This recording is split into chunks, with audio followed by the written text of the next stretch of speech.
सुबह के 8 बजे थे। सरला जी बेटी अनन्या के साथ मंदिर के बाहर दुकान से लड्डू खरीद रही थी। तभी वहाँ वसुधा जी आ गई। बोली, आज सुबह सुबह माँ बेटी दोनों मिलकर किस बात के लिए भगवान जी को घूस देने जा रही है? दी, मैं आपको फ़ोन करने की वाली थी। अपनी अनन्या को बैंक में नौकरी मिल गई है। ये तो बड़ी अच्छी खबर है। बधाई हो अनन्या। Thanks aunty. दी, ये सब तो ठीक है, लेकिन अब इसके लिए कोई अच्छा सा लड़का मिल जाए, बस फिर मैं अपनी जिम्मेदारी से मुक्त हो जाऊं। इसके पापा का अधूरा सपना पूरा हो जाए। ऐसी भी क्या जल्दी है, कुछ दिन तो इसे मस्ती कर लेने दो। इस साल 26 की पूरी हो जाएगी। लड़का ढूंढने में समय लगता है। अनन्या किसी मैट्रिमोनियल साइट पर अपना बायोडेटा रजिस्टर करवाकर उस पर सरला का फ़ोन नंबर डाल दो। लड़के वाले खुद ही तुम लोगों से संपर्क करते रहेंगे। वो तो मैंने डलवा रखा है, लेकिन आपकी नज़र में कोई लड़का हो तो बताइएगा ज़रूर, क्योंकि जान पहचान में रिश्ता होगा तो दिल को तसल्ली रहेगी। इतनी चिंता क्यों करती हो? नौकरी लग गई है। लड़का भी मिल जाएगा। आजकल तो नौकरी करने वाली लड़कियों को लोग बहुत पसंद कर रहे हैं। सोनों की मुर्गी जो होती है, जिंदगी भर घर भरती रहेगी। तब भी ना तो दहेज कम हो रहा है और ना ही लड़कियों पर अत्याचार। हाँ, वो तो है, पर अनन्या क्या मेरी बेटी नहीं है? कोई लड़का समझ में आएगा तो ज़रूर बताऊंगी। मम्मी, आप भी कभी खुश नहीं रह सकती। अब कुछ नहीं तो मेरी शादी की चिंता में घुलने लगी। वसुधा जी और सरला जी दोनों प्रौढ़ महिलाएं थीं। मंदिर में होने वाली मुलाकात आपस में प्रगाढ़ रिश्ते में बदल चुकी थी। वसुधा जी संपन्न परिवार से थी। दोनों बेटे ऊंचे ओहदों पर थे। बहू बच्चों से घर भरा था, लेकिन पति के निधन के बाद से वो अपने आप को नितांत अकेला पाती थी। इसलिए स्वयं को व्यस्त रखने के लिए रोज मंदिर, कथा, पूजा आदि में व्यस्त रखती थी। सरला जी के पति एक एक्सीडेंट के दौरान रीढ़ की हड्डी में चोट लगने के कारण बिस्तर पर आ गए थे। उनकी दुकान पर छोटे भाई ने कब्जा कर लिया था। अच्छा ये था कि पति ने अपना मकान बना लिया था। उसमें 2 किराएदार थे। उस पैसे से खींच तानकर किसी तरह खर्च चल जाता था। मगर जिस समय अनन्या 12 वर्ष की थी, उसके पति उन्हें अकेला छोड़ गए थे। अब उनके जीवन का लक्ष्य बेटी को पढ़ा लिखाकर उसे अपने पैरों पर खड़ा करना था। भगवान के प्रति अगाध श्रद्धा के कारण वो मंदिर, व्रत, उपवास आदि कर्मकांडों पर अटूट विश्वास रखती थी। पति के स्वस्थ होने की कामना से भी रोज मंदिर जाती थी। वसुधा जी चूँकि सरला जी से उम्र में बड़ी थी, तो स्वतः वो उनकी दीदी बन गई थी। ससुराल पक्ष में देवर के दुकान हड़पने पर भी उनकी सास देवर के पक्ष में खड़ी थी। इसलिए ससुराल वालों के साथ उनके रिश्ते खराब हो गए थे और मायके में बूढ़ी माँ और भाई का परिवार था, जो स्वयं अपने जीवन यापन के लिए सदा संघर्षरत रहते थे। इन हालात में वसुधा जी उन्हें बड़ी बहन या कह लो गार्जियन सी लगती, क्योंकि पति के निधन के समय उन्होंने आगे बढ़कर उन्हें अपने गले से लगाया था और बड़ी बहन की तरह हर समय उनकी मदद के लिए तैयार रहती थी। सरला जी बेटी की शादी के लिए प्रयास तो कर रही थी, अब वो परेशान भी रहने लगी थी।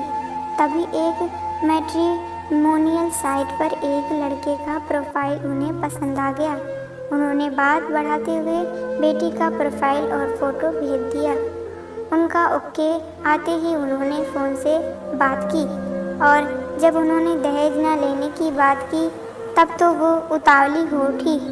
उन्होंने जल्दी से लड़के का फ़ोटो और बायोडाटा वसुधा दी को दिखाया। ये सुनते ही लड़के के परिवार से वो परिचित है, तो तुरंत अपनी दी को लेकर लड़के को देखने उसकी दुकान पर पहुंच गई। प्रतिष्ठ मॉल में बड़ा शोरूम और गोरे चिट्टे आकर्षक 6 फुट के अरड़ों की शादी पर वो मुग्ध हो उठी। उसने वसुधा दी को बुआ जी कहते हुए पैर छुए, फिर उनके भी चरण स्पर्श करके आशीर्वाद लिया। उनने इशारे से ही किसी से कहकर उनके लिए कोल्ड ड्रिंक मंगवा दिया था।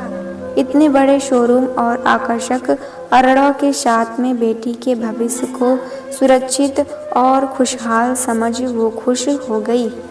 अब वो अपनी दी पर जल्दी रिश्ता करवाने के लिए दबाव डालने लगी। अरड़ों की माँ मीरा जी ने जन्म कुंडली मिलाकर शादी करने की अपनी इच्छा जाहिर की। सल्ला जी जन्म कुंडली भेजकर बेसब्री से उनके उत्तर का इंतजार कर रही थी। वैसे उनके विचार से भी जन्म पत्री का मिलन आवश्यक था। अगले दिन ही मीरा जी का फोन आया। बधाई हो सल्ला जी, बस बच्चे आपस में मिल लें और एक दूसरे को समझ लें, फिर हम लोग आपस में रिश्तेदार बन जाएंगे। वो खुशी से खिल उठी थी। वसुधा दी ने उन्हें बताया था कि जन्म कुंडली तो मिल गई है, लेकिन शादी से पहले अनन्या को एक छोटी सी पूजा करनी होगी। उन्हें भला पूजा से क्या एतराज होती।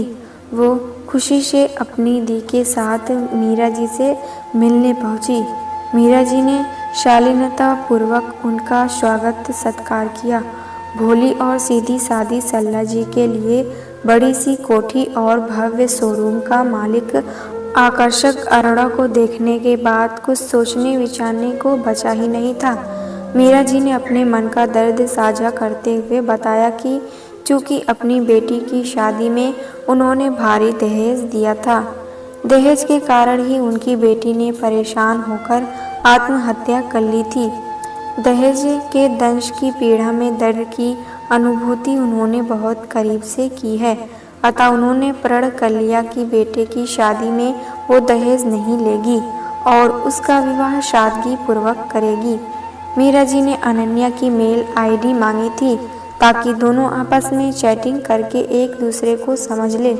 फिर क्या था, दोनों के बीच चैटिंग शुरू हो गई, पर अब सल्ला जी के मन में डर बना रहता कि कहीं उनकी सांवली बेटी को गोरी चिट्टी अरड़ों मीरा जी नापसंद कर दे। वो बेटी से तरह तरह के उपटन और ब्यूटी प्रोडक्ट्स इस्तेमाल करने की कहती और ब्यूटी पार्लर जाने को मजबूर करती। इसी बात पर एक दिन वो नाराज होकर बोली, मम्मी मैं जैसी हूँ वैसी पसंद करनी है तो करे, अन्यथा मैं खुश हूँ। आपको उन लोगों के पसंद करने की इतनी फिक्र है, कभी आपने अपनी बेटी से भी उसकी पसंद पूछी है? अरड़ा तो हीरा है, तुम उसे नापसंद ही नहीं कर सकती। कई बार वो मन ही मन सोचती कि कब तक लोग इस गोरे रंग के पीछे भागते रहेंगे। अरड़ों के साथ चैटिंग करने के बाद वो भी उसे मन ही मन पसंद करने लगी थी। वसुधा जी चूँकि दोनों पक्षों से परिचित थी, इसलिए उन्होंने सबकी सुविधा को ध्यान में रखते हुए संडे को एक रेस्टोरेंट में मिलने का प्रोग्राम बना लिया। अनन्या के मन में भी प्यार का अंकुर फूट चुका था।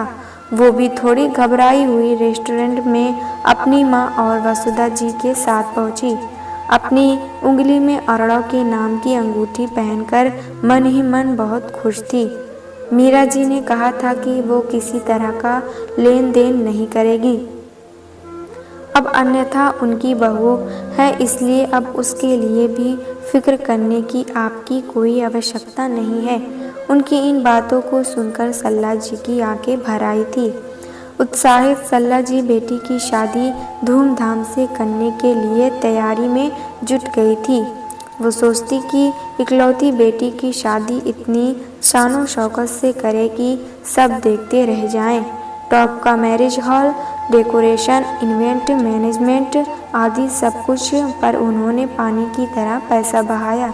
शॉपिंग तो पूरी ही नहीं हो पा रही थी, कभी बुटीक तो कभी ज्वेलर तो कभी कुछ और।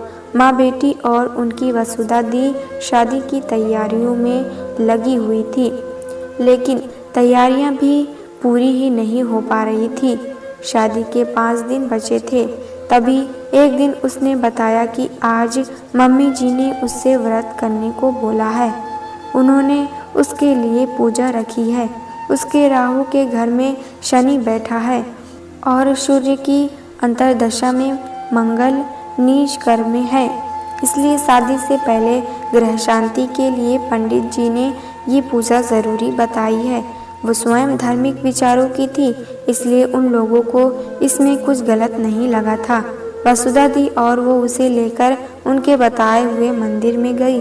3 घंटे तक लंबी पूजा चली।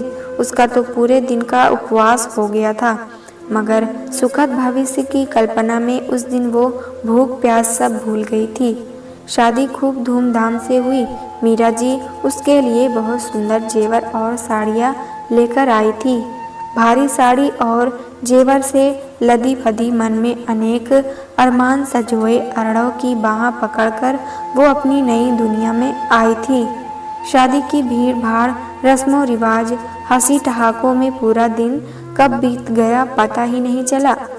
आखिर वो खूबसूरत घड़ी आ गई जब वो अरड़ों की बाहों के सामने का ख्वाब सजोए अपने कमरे में आई। वो उसकी बाहों में सामने को बेकरार बैठी थी, फिर जाने कब नींद के आगोश में समा गई, पता ही नहीं चला। सुबह मम्मी जी की आवाज़ से उसकी आँख खुली। वो हड़बड़ा कर उठी। अनन्या, जल्दी से तैयार हो जाओ, पंडित जी आने वाले हैं। जी। फिर वो उसके सूटकेस में रखे कपड़ों को उलट पुलट कर बोली, तुम हरे रंग की कोई साड़ी नहीं लाई हो?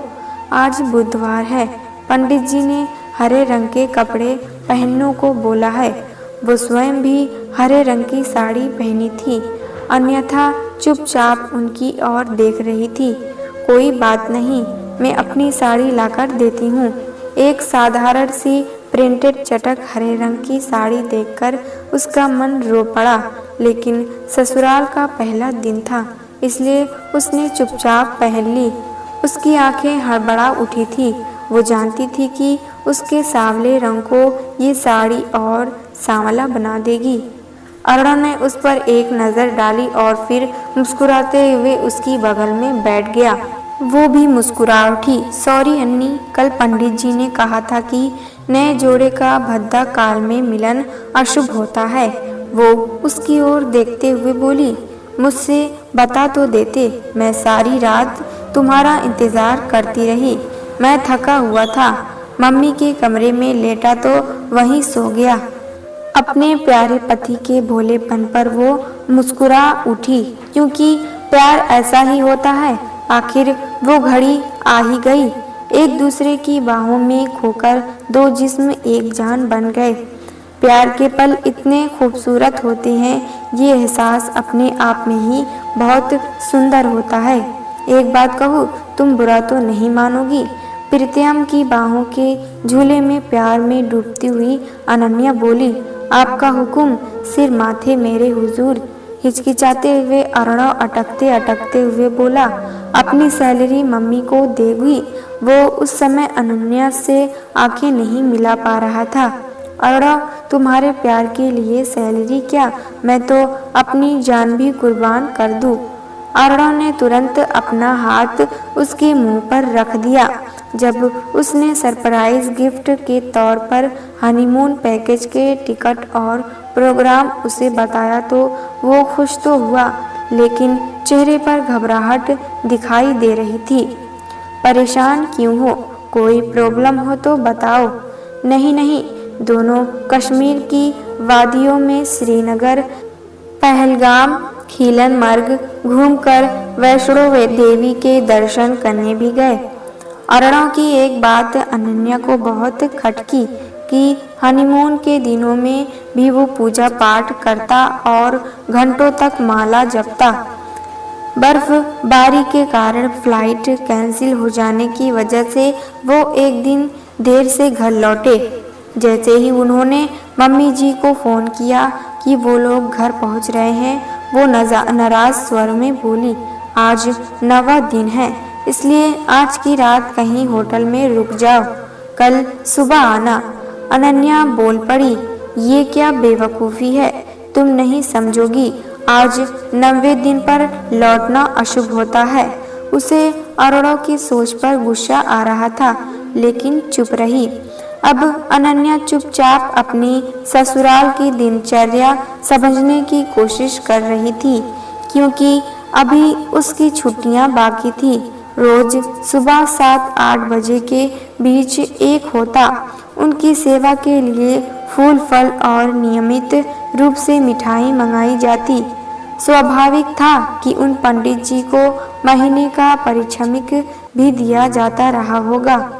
मम्मी जी भी घंटों न जाने क्या क्या पाठ करती, फिर माला जपती। अरड़ो भी पीछे नहीं रहते। उनका पूजा पाठ तो हनीमून पीरियड में भी चलता रहा था। अनन्या, ध्यान रहे, मेरे यहाँ उन खास दिनों में किचन में प्रवेश करना वर्जित है। हमारा घर पूजा पाठ वाला घर है। तुम उन दिनों अरड़ों से दूर रहना।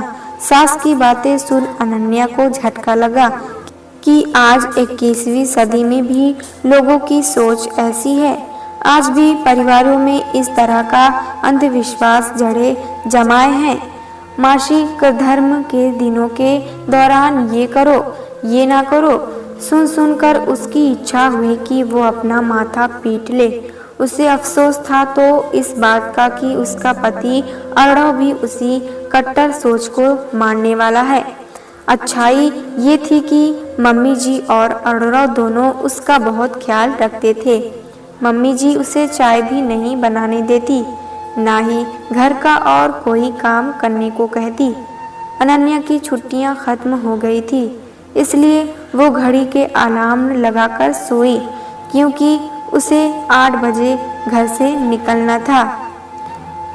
वो नहा धोकर किचन में अपना नाश्ता और चाय बनाने के लिए गई तो देखा कि मम्मी जी ने उसका फेवरेट पोहा तैयार कर रखा है और टिफिन भी तैयार था। लेकिन अंधविश्वास में डूबी मम्मी जी ने उसकी ड्रेस के कलर में लिए टोककर उसका मूड खराब कर दिया। अनन्या चुपचाप ऑफिस चली गई। उसकी शादी को 6 महीने होने वाले थे। वो देखती कि अरोड़ा और मम्मी जी टीवी चलाकर धार्मिक चैनल देखते और उनमें बताए गए उटपटांग कर्मकांड करते। ये सब देखकर उसे उन लोगों की बेवकूफ़ी पर हंसी भी आती और गुस्सा भी। उन दोनों का दिन टोने टोटकों और गंदे तबीजों में बीतता। एक दिन मम्मी जी ने उसे थोड़ा डपटते हुए एक कागज दिया। ध्यान रखा करो, सोम को सफेद, मंगल को लाल नारंगी, बुध को हरे, बृहस्पतिवार को पीले, शुक्रवार को प्रिंटेड, शनिवार को काले, नीले और रविवार को सुनहरे गुलाबी कपड़े पहना करो। अनन्या ने कागज हाथ में लेकर सरसरी निगाह डाली और फिर बोली, इससे कुछ नहीं होता। अब उसने मन ही मन सोचना शुरू कर दिया था कि वो इस घर में जड़ जमाए अंधविश्वास को यहाँ से निकाल कर ही दम लेगी। जब अनन्या अरड़ों से बात चने की दाल और गुड़ खिलाकर ही ऑफिस जाना, तुमसे कहा था कि तुम्हें 5 बृहस्पतिवार का व्रत रखना है, पंडित जी ने बताया है, इसलिए आज तुम्हारे लिए नाश्ता नहीं बनाया है। मम्मी जी, मुझसे भूखा नहीं रहा जाता। भूखे रहने पर मुझे एसिडिटी हो जाती है, सिर दर्द और उल्टियाँ होने लगती है। और फिर उसने टोस्टर में ब्रेड डाली और बटर लगाकर जल्दी जल्दी खाकर ऑफिस निकल गई। अनन्या ने अब मुखर होना शुरू कर दिया था। मम्मी जी, इस तरह भूखे रहकर यदि भगवान खुश हो जाएं तो गरीब जिन्हें अन्न का दाना मुहैया नहीं होता है, वो सबसे अधिक संपन्न हो जाए। मम्मी जी का मुंह उतर गया। जब वो शाम को लौटी तो माँ बेटे के चेहरे पर तनाव दिखाई दे रहा था। उसने देखा कि पंडित जी को मम्मी जी केवल 2-2 हजार के कई नोट दे रही थी। अनन्या नाराज होकर बोली, मम्मी जी, ये पंडित जी आपका भला नहीं कर रहे हैं, वरन अपना भला कर रहे हैं। ये तो उनका व्यवसाय है, लोगों को अपनी बातों में उलझाना, ग्रहों का डर दिखाकर उनसे पैसे वसूलना, ये उनका धंधा है और आप जैसे लोगों को ठगकर इसे चमकाते हैं। राम राम, कैसी नास्तिक बहू आई है। पूजा पाठ के बदलते की सब काम होते हैं। माफ करना प्रभु, बेचारी भोली है, शनिवार का दिन था। अनन्या की छुट्टी थी। काले लिबास में एक तांत्रिक जो अपने गले में बड़ी बड़ी मोतियों की माला पहने हुए थे। मम्मी जी ने उन्हें बुलाकर उनसे आशीर्वाद लेने को कहा तो अनन्या ने आंखें तरेर कर अर्णव की ओर देखा। उसने उसका हाथ पकड़कर उसे प्रणाम करने को मजबूर कर दिया। उसे अपने सिर पर तांत्रिक के हाथ का स्पर्श बहुत नागवार गुजरा। अपना क्रोध प्रदर्शित करते हुए वो वहां से अंदर चली गई ताकि वहां से वो उन लोगों का वार्तालाप ध्यान से सुन सके। माताजी महालक्ष्मी को सिद्ध करने के लिए शमशान पर जाकर मंत्र सिद्ध करना होगा। उस महापूजा के बाद वहां की भस्म को ताबीज में रखकर पहनने से आपके सारे आर्थिक संकट दूर हो जाएंगे और आपके आंगन में नन्हा मेहमान भी किलकारियां भरेगा। ये पूजा दिवाली की रात 12 बजे की जाएगी। इन पूजा में आपकी बहू को ही बैठना होगा क्योंकि लाल साड़ी में सुहागन के द्वारा पूजा करने से महालक्ष्मी अवश्य प्रसन्न होगी। अनन्या को मंडूक अर्णव का उत्तर सुनने को उत्सुक थी। तभी मम्मी जी ने फुसफुसाकर उस तांत्रिक से कहा जिसे वो समझ नहीं पाई, लेकिन आज अर्णव से दो टूक बात करनी होगी। वो तांत्रिक अपनी मुट्ठी से दक्षिणा के रुपए दबाकर जा चुका था। आज वो मन ही मन सुलग उठी।